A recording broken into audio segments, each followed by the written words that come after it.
올 한 해 하나님을 기쁘시게라는 표어를 가지고 계속해서 말씀을 증거하고 있습니다. 오늘 본문에 나오는 씨 뿌리는 비유는 교회에 오래 다니신 분들이라면 너무나도 익숙한 내용이에요. 또 성경을 열심히 읽는 분들은 정말 많이 읽었을 겁니다. 씨 뿌리는 비유에 대해서 따로 설명을 들을 필요 없을 만큼 너무나 익숙한 내용이죠. 주님께서는 천국을 설명하시면서 씨 뿌리는 비유를 우리들에게 가르쳐 주셨습니다. 좋은 땅에 씨가 심기면 30배, 60배, 100배의 열매를 받게 된다라는 말씀을 보면서 이러한 열매를 많이 거두면 누가 가장 기뻐하실까요?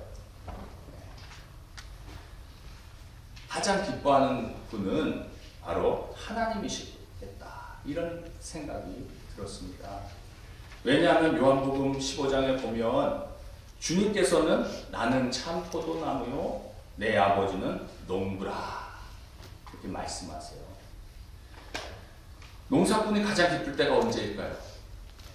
바로 한 해 농사의 열매를 수확하는 그 기쁨이 가장 크다는 겁니다. 하나님은 농부이십니다. 우리를 통해 열매를 거두시기를 원하시는 줄 믿으시기 바랍니다. 오늘은 열매 맺는 신앙이라는 제목으로 말씀을 선포하고자 합니다. 오늘 본문에 그 천국을 비유하시면서 씨 뿌리는 비유로 주님께서 말씀하셨는데요. 씨 뿌리는 농부의 모습은 그 설교할 당시 주변에서 늘 쉽게 봐왔던 모습이었기 때문에 그 예수님을 따랐던 무리들이 가장 쉽게 이해할 수 있었다는 것입니다. 왜 씨를 뿌린다고 말하는가? 이 씨란 무엇을 말하는가? 복음을 말씀하고 있습니다. 이 복음의 씨가 어느 밭에 떨어지냐에 따라서 열매를 맺게 될 수 있다는 거죠. 말씀을 받아들이는 우리의 마음밭의 상태에 대해서 주님은 얘기하고 계신 겁니다. 그리고 천국은 우리의 마음 가운데 임한다라는 것을 말씀해주고 계십니다. 주님께서 씨 뿌리는 비유에 대해서 설명해 주셨어요. 씨 뿌리는 자는 말씀을 뿌리는 것이라고 말씀하시고 그 말씀은 지금도 우리의 심령에 뿌려지고 있다는 겁니다. 이러한 말씀의 씨앗이 길가에도 뿌려지고 돌밭에도 뿌려지고 가시덤불밭에도 뿌려지고 그리고 좋은 밭에도 뿌려진다라고 말하고 있습니다. 따라서 이 말씀은 우리의 심령이 말씀을 받아들이는 그 심령의 밭이 어떤 것이냐라는 것이죠. 첫째는 길가입니다. 옛날에 팔레스타인 지방에는 길이 지금처럼 잘 되어 있지 않았겠죠. 큰 도로나 고속도로가 있는 것이 아니었습니다. 밭과 밭 사이에 농부들이 지나다니는 곳에 길이 생기는 것이고 또한 사람이 다니는 자주 밟고 다니는 곳이 또 마차가 다니는 곳이 점점 딱딱해지면서 길로 생기게 되는 것이죠. 예전 팔레스타인 지역에서는 오늘날처럼 한국에서는 그 벼를 모종을 이렇게 키워가지고 심잖아요. 그렇게 하는 것이 아니라 씨앗들을 밭에 뿌렸다는 겁니다. 그러다 보면 자기가 원하는 곳에 씨가 뿌려지지 않고 길가에도 뿌려지게 되는 것이죠. 그러면 씨앗이 딱딱한 길가에 떨어져 뿌리를 내리지 못하고 어떻게 돼요? 새가 와서 씨앗을 먹어버린다 말씀하고 있습니다. 이는 곧 사탄이 와서 뿌려진 말씀을 빼앗아 간다는 것입니다. 둘째로 돌짝밭입니다. 씨앗이 돌짝밭에도 뿌려진다는 거예요. 팔레스타인이 돌이 많은 지역이라 대부분 큰 돌을 걸러내지만 작은 돌을 골라내지 못하면 흙이 얇은 그 돌짝밭에 씨앗이 뿌리를 깊이 내리지 못한다는 것입니다. 그래서 물론 싹이 나오지만 얼마나 뜨거운 태양이겠어요? 그 태양이 막 이렇게 장렬하게 떠오르면 말라버리고 시들어서 죽어버린다는 거예요. 이는 그 말씀을 들을 때는 기쁨으로 받으나 뿌리가 자라지 않아 견디다가 환난이나 박해가 일어나면 넘어진다는 것이죠. 세 번째로 가시덤불밭입니다. 씨앗이 밭에 떨어져 뿌리가 내리기는 하지만 가시에 막혀 더 이상 자라지 못하는 거예요. 이는 곧 말씀을 듣기는 하지만 세상의 염려와 재물의 유혹과 기타 욕심이 들어와 말씀을 막아버리고 결실하지 못하게 한다는 거죠. 가시덤불 밭은 뿌리가 내리긴 내려요. 밭은 문제가 없습니다. 죄송하지만 예, 저 뒤에서 좀 해주시면 안 돼요? 같이. 예. 감사합니다. 예. 죄송합니다. 제가 이걸 미리 봤어야 되는데 트랜슬레이트 하는 것도 다 제가 업데이트 했는데 뭐가 잘못된 것 같아요. 예. 제가 시간이 됐으면은 오늘 한 거를 보여줬는데 제가 예배를 인도할 때 발견하느라고 제가 지금 신경을 못 쓰고 있습니다. 그래서 죄송합니다. 어쨌든간 가시밭은 무엇이냐? 염려도 많고 근심도 많고 걱정도 많고 그래서 더 이상 자라지 못하게 되는 것을 말하고 있습니다. 넷째로는 좋은 밭이죠. 씨앗이 좋은 밭에 떨어져 자라나게 되면 30배, 60배, 100배의 결실을 맺는다는 겁니다. 이는 곧 말씀이 온전히 심겨질 때에 30배, 60배, 100배로 결실하게 된다는 거죠. 일반적으로 오늘 본문을 피상적으로 적용해 본다면 우리의 심령을 길가 혹은 돌짝밭, 가시떨기밭이 되지 말아야 하고 옥토가 되어야 한다. 이렇게 말씀할 수 있습니다. 이게 일반적인 오늘 본문의 말씀의 해석이죠. 그런데 저는 주님께서 천국을 말씀하시면서 왜 씨 뿌리는 비유를 들어 설명하시는가 생각해 보았습니다. 일반적으로 천국은 우리가 죽어서 가는 하나님 나라가 최종적인 천국입니다. 그러나 주님은 이 땅에 살아가는 우리들에게 천국은 너희 안에 있다 말씀하고 있습니다. 누가복음 17장 20절부터 21절에 바리새인들이 하나님의 나라가 어느 때에 임하나이까 묻거늘 예수께서 대답하여 이르시되 하나님의 나라는 볼 수 있게 임하는 것이 아니요 또 여기 있다 저기 있다고도 못하리니 하나님의 나라는 너희 안에 있느니라. 바리새인들이 주님께 물어봤잖아요. 하나님의 나라가 어느 때에 임합니까? 그렇게 묻자 주님께서는 하나님의 나라는 너희 안에 있다 말씀하셨어요. 이 부분에 대해서 대부분의 신학자들은 천국을 영토나 토지의 개념이 아니라 통치의 개념으로 해석하고 있다는 것입니다. 즉 하나님의 나라는 누가 통치하시는가? 하나님이 통치하시는 나라가 하나님의 나라입니다. 하나님이 다스리는 나라는 완전합니다. 왜냐하면 전지전능하시고 사랑과 자비로운 하나님이 우리의 왕이시기 때문입니다. 따라서 주님을 왕으로 모시고 주님의 말씀에 따라 우리가 통치를 받으며 살아가면 우리가 속한 가정과 직장과 사업체가 하나님의 통치로 다스림을 받게 된다는 것을 우리들에게 말씀하고 있습니다.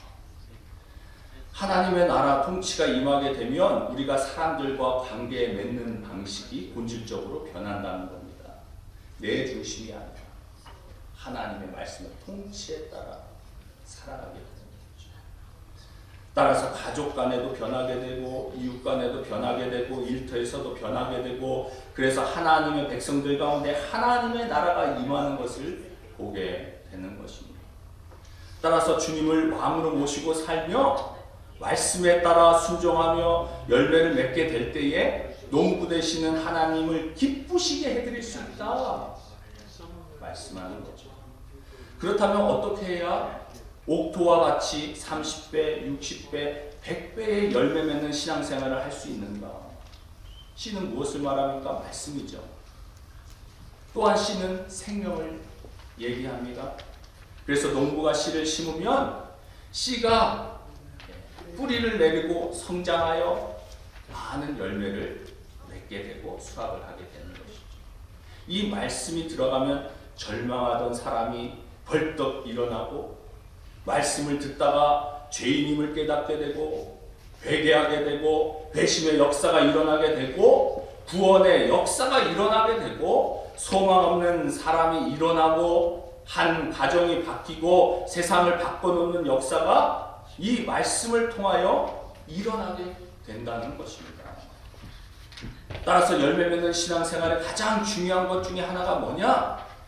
왕 대신 하나님의 말씀을 우리가 듣고 순종하는 겁니다. 하나님의 말씀으로 받아들일 때 믿음이 생기게 되고 열매가 생겨나는 것입니다. 로마서 10장 17절에 그러므로 믿음은 들음에서 나며 들음은 그리스도의 말씀으로 말미암았느니라. 들어야 믿음이 생기고 들어야 신앙이 성장합니다. 재밌는 이야기가 있습니다. 어느 날 총알택시 운전기사하고 목사가 천국에 갔어요. 목사는 자신이 총알택시 운전기사보다 하나님께 칭찬을 더 많이 들을 것을 기대했습니다. 그런데 하나님은 총알택시 운전기사를 더 칭찬했어요. 너무나 기가 막혀서 목사가 그 이유를 물어보자 하나님이 이렇게 말씀하셨답니다.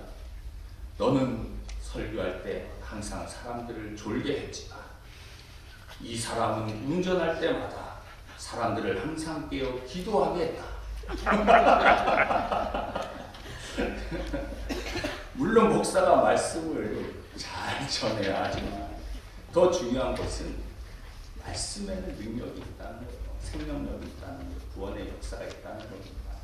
따라서 말씀이 들어가면 절망하던 사람이 벌떡 일어나게 되고 말씀을 듣다가 죄인임을 깨닫게 되고 회심의 역사가 일어나고 구원의 역사가 일어나고 세상을 바꿔놓는 역사가 이 말씀을 통해서 일어나게 될 줄 믿습니다. 문제는 말씀을 받아들이는 가치 문제라는 거죠. 여러분 마음같이 좋으면 어떤 설교자가 말씀을 전해도 말씀을 듣게 되는 것이고 이 밭은 말씀을 받아들이는 사람의 마음 상태를 의미하는 것입니다. 교회를 10년, 20년 다녔는데도 주님의 말씀이 전혀 들리지 않을 수 있고 아무런 변화가 없을 수 있다는 거예요. 길가와 같은 마음밭의 특징은 뭔가 하면 말씀에 관심이 없다는 것이죠. 진리에 관심이 없고 교회 다니는 것이 습관적으로 다니게 되는 것입니다. 영적인 것에 흥미 자체가 없다는 것입니다. 나중에 나눠주시면 안 될까? 그냥 찬송가 제가 장을 불러드리면 찾아서 같이 찬양합니다. 특히 이민사회는 어떻습니까? 한인들이 예수를 안 믿어도 교회에 이렇게 잘 나오게 되는 경향이 있었다는 겁니다. 왜냐? 교회에 나와야 사람들을 만나게 되고 같이 밥도 먹고 교제도 나누게 되고 그렇지만 영적인 것에 관심이 없을 수 있다는 거예요. 교회에 나와야 사람들을 만나니까 그래서 말씀에 대한 흥미는 없고 즉 설교를 들어도 전혀 딴 생각만 하고 있다는 겁니다. 세상의 문화로 너무 길들여져 있다는 거예요. 세상의 생각들이 계속해서 심령 가운데 수없이 왔다 갔다 하니까 마음이 어떻게 되는 거예요? 딱딱해지는 겁니다. 따라서 말씀의 씨가 뿌리를 내리지 못하고 사단 마귀가 말씀을 집어가는 거예요. 말씀을 들어도 믿지 않는 자들과 별반 다를 바 없이 살아간다는 거예요. 왜냐하면 우리가 교회도 나오고 설교도 듣긴 듣지만 우리의 마음과 생각 속에 말씀보다는 세상의 여러 가지 생각들이 더 많이 들어갔다 나오는 겁니다. 그러니까 하나님의 말씀이 들리지 않는 거예요. 수없는 세상의 생각들이 우리들의 마음을 지나가니까 마음이 마치 딱딱해서 길가와 같은 겁니다. 오늘날 유튜브로 인해서 얼마나 다양한 각 분야의 영상을 볼 수 있는지 모릅니다. 유선생이라는 얘기가 있잖아요. 예를 들어 건강에 관련된 동영상, 당뇨에 관련된 좋은 음식 이런 것만 동영상을 찾아보면요, 그 다음에 그와 관련된 영상이 뭐 알고리즘을 통해서 막 나오는 겁니다. 그 보게 되는 거죠. 뭐 여행 가려고 하는 지역을, 그죠? 예, 이렇게 동영상 유튜브로 검색하게 되면은요, 예, 알고리즘으로 여행 유튜브가 쫙, 예, 계속해서 올라옵니다. 쫙 뜨는 거예요. 거기에 빨려 들어가면요, 뭐 1시간, 2시간 뭐 날리는 건 일도 아니죠. 집이나 자동차 고치는 동영상을 보면요, 얼마나 자세하게 설명하고 있는지 모릅니다. 거기에 잡다한 뉴스들, 세상 돌아가는 이야기들을 뭐 알려주고 각종 동영상을 따라가다 보면 결국 포박당해서 시간을 다 뺏기게 되는 거예요. 여러분, 이런 세상적인 것들에 너무 관심을 갖고 있는 사람들의 마음에는 하나님의 말씀이 들어갈 공간이 없는 겁니다. 그래서 영적인 하나님의 말씀이 들리지 않게 되는 거예요. 또한 하나님의 말씀을 듣기는 듣는데 신앙이 자라지 못해서 열매를 맺지 못하는 돌밭과 가시떨기 밭이 있다는 겁니다. 말씀에는 생명력이 있는데 어떻게 그런 일이 일어날 수 있습니까? 먼저 돌밭은 말씀을 받기는 받는데 어떤 어려움이 오거나 걱정거리가 생기면 온통 믿음이고 말씀이고 다 사라져버리는 거예요. 그러니까 환난이나 핍박이나 박해를 견디지 못하는 것이에요. 뿌리를 안 내리는 것은 아닙니다. 조금씩 자라다가 태양이 장렬하기 시작하면 그냥 말라버리는 거예요. 생명력이 끝나버리는 겁니다. 그런 믿음의 사람들을 말하는 것이고, 또한 가시떨기 밭은 말씀도 잘 받고 자라기는 하는데 성장하지 못하는 겁니다. 왜냐하면 세상 염려로 인해서 마치 기운이 꽉 막힌 신앙처럼 살아간다는 겁니다. 예를 들어 예수님을 쫓아왔던 부자 간원이 예수님을 안 믿었던 것은 아니죠. 그러나 재물에 대한 근심 때문에 그가 근심한 얼굴로 예수님을 떠나버리고 맙니다. 예수님을 더 이상 따라가지 못하는 거예요. 예수님이 도전하셨잖아요. 내가 가진 모든 재물을 팔아 나를 따를 수 있느냐? 넌 여전히 가지고 있는 소유에 묶여 있으니 하나님 나라를 소유할 수 있겠느냐? 이 얘기입니다. 그런 도전에 대해 그는 심한 염려로 인해 주님을 떠나버리고 마는 모습을 보이지 않습니다. 물질이나 건강에 대한 염려로 믿음이 흔들리지 않게 되기를 원합니다. 사랑하는 성도 여러분, 말씀을 들을 때 어떻게 반응하고 계십니까? 오늘 이 씨 뿌리는 비유는 우리의 신앙을 진단해 보는데 아주 좋은 기준이 된다는 겁니다. 나는 정말 건강한 신앙생활을 하고 있는가? 계속 신앙이 자라고 있는가를 알려면 하나님의 말씀에 대하는 우리의 태도를 점검해 보시면 금방 알 수 있어요. 하나님의 말씀이 아닌 다른 것들로 채우고 있는가? 혹은 다른 복음, 나의 귀를 즐겁게 하는 그런 복음을 우리가 쉽게 접할 수가 있어요. 인터넷이 주는 좋은 면도 있지만 거짓 교사들이 너무나 많이 판을 치고 있다는 거예요, 유튜브에. 그래서 잘못된 그 말씀을 우리들에게 들려주게 돼요. 우리의 귀를 즐겁게 하는 설교가 있다는 거예요. 뭐가 우리의 귀를 즐겁게 하는가? 우리의 죄를 건들지 않고 욕망을 잘 포장해주는 설교. 그런 설교가 넘쳐나고 있어요. 미혹하는 설교도 넘쳐나고 있습니다.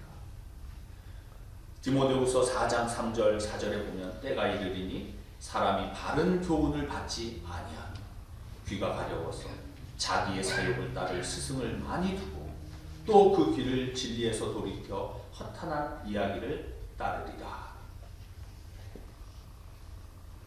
자기 일을 즐겁게 해줄 스승을 많이 둔다.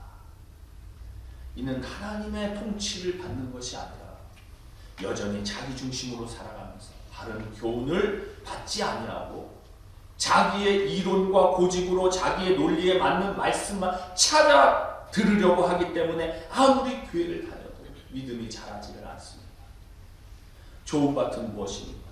주님의 말씀하신 대로 바른 교훈을 받고 통치를 받으며 살아가는 자들입니다. 올 한 해 우리는 하나님을 기쁘시게 해드려야 합니다. 성경에는 하나님을 농부라고 말씀하시잖아요. 농부 대신 하나님을 기쁘시게 해드리기 위해서 우리의 삶에 아름다운 열매를 맺어야 합니다. 하나님을 기쁘시게 열매 맺는 삶을 살기 위해서 말씀으로 주님과 동행해야 합니다. 바른 교훈을 받아야만 합니다. 우리는 가지라고 말씀하시잖아요.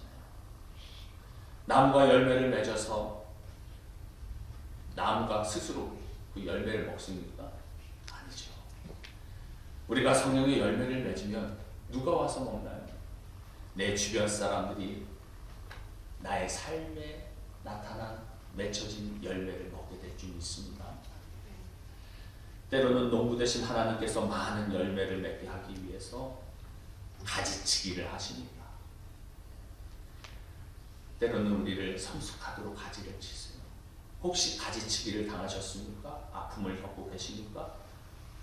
더 크고 좋은 열매를 맺기 위해서 가지치기를 하십니다. 정금과 같은 믿음으로 만들어 가십니다. 우스개 이야기지만 금 14K는 14번 두드려 맞아야 14K가 되고 18K는 18번 두드려 맞아야 18K가 되고 24K가 되려면 몇 번 두드려요? 24번을 두드려 맞아야 된다. 뭐 이런 우스개 글을 본 적이 있습니다.